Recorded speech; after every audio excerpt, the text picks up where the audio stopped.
जब नरेंद्र मोदी सरकार की विदेश नीति देखते हैं और उसके पहले मनमोहन सिंह सरकार की भी, तो विदेश नीति कुल जमा ऐसी है जिसमें बड़ी कंटिन्यूटी दिखती है। बहुत सारी और पॉलिसीज में ऐसा होता है कि सरकार बदलती है तो नहीं। तो हमने देखा है कि अरब देशों के साथ इस सरकार में लगातार संबंध बड़े प्रगाढ़ हुए हैं। इनफैक्ट जब पहलगाम का आतंकी हमला हुआ तब भी प्रधानमंत्री सऊदी अरब के ही दौरे पर थे। शौर्य डोवाल ने, अजीत डोवाल के बेटे हैं, एक बड़ी दिलचस्प बात कही थी। हम लोग कैमरे पे ही बात कर रहे थे। बोले भाई जो ऑलरेडी आपके साथ हैं उनसे आपके रिश्ते अच्छे हैं तो क्या, जिनसे रिश्ते पहले अच्छे नहीं रहे हिस्टोरिकली उनसे रिश्ते मजबूत करो तो बात है। एक तो ये बात है कि भारत के इन देशों के साथ रिश्ते मजबूत हो रहे हैं।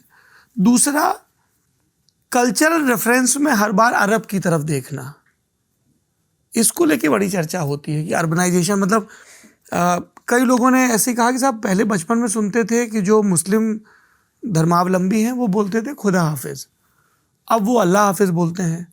अल्लाह खुदा शिया है ना, ये फारसी का वर्ड है, और ईरान में शिया रहते हैं। ये स्टॉन्च जो बिल्कुल फनाटिक सुन्नीज हैं, ये वो लाए हैं।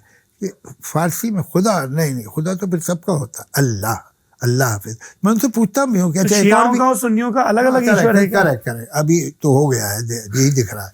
उसके अलावा मैं उनसे पूछता हूँ कि उर्दू में और एक और एक्सप्रेशन है कि I hope God doesn't happen, make it happen like this, बुरी बात कि खुदा ना खास्ता ऐसा हो जाए। आपने भी सुना होगा 50 बार। जी जी। तो मैंने उनसे पूछा क्या तुम अल्लाह ना खास्ता कहने लगे, क्या कहते हो? तो क्या जवाब क्या मिलता है? 2 तरीके हैं, और ये बात मैं सिर्फ उधर के लिए नहीं कह रहा हूँ, इस मुल्क के भी कुछ लोगों से कहना चाहता हूँ जी। 2 तरीके हैं जिंदा रहने के, या तो इंक्लूड करो या एक्सक्लूड करो। जब इंक्लूड करने के मोड में होगे तो तुम इंक्लूड करते ही चले जाओगे और बड़े से बड़े होते चले जाओगे, फैलते जाओगे।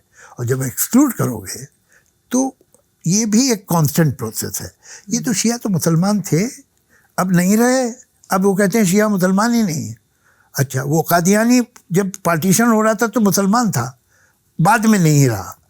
तो ये हुआ क्या है कि अब आप, ये ऐसा है कि प्याज को ढूंढने के लिए छिलके उतारना शुरू करो। तो प्याज कहाँ है? प्याज तो छिलके ही है, प्याज मिलेगा ही नहीं तुम्हें। यहाँ भी कुछ लोग प्याज के छिलके उतारना चाहते हैं, वो कुछ नहीं है, वो निकालते रहोगे और मालूम होगा कुछ हाथ नहीं आया। जब बंटने का और बांटने का मूड है तो उसकी भी कोई हद नहीं है, और जब जोड़ने का और जुड़ने का मूड है तो उसकी भी कोई, वैसी चीजें मिलती है।